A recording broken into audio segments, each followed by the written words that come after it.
Maswerteng umaga po mga ka-STL. Narito na po ang resulta ng STL Bulacan para sa araw na to.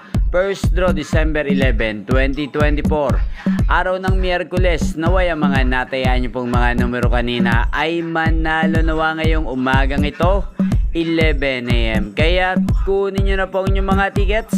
Narito na po ang resulta. Ang mga numerong nanalo sa STL Bulacan ngayong umagang ito, December 11, 2024, 11 AM. First draw result, 5 at 40 in exact order. Sa lahat po ng tumaya kanina sa STL Bulacan para sa first draw ng 5 at 40, congrats po sa inyo. Panalo po kayo. Again, 5 at 40. At ngayong umagang ito sa STL Bulacan, shoutout po natin si Ate Aliona. Ate Aliona ng Bulacan, shoutout po sa iyo. Naway nasa mabuti ka pong kalagayan at ang mga tinataya mo mga numero sa Bulacan, sana ay manalo na po ngayong araw na to.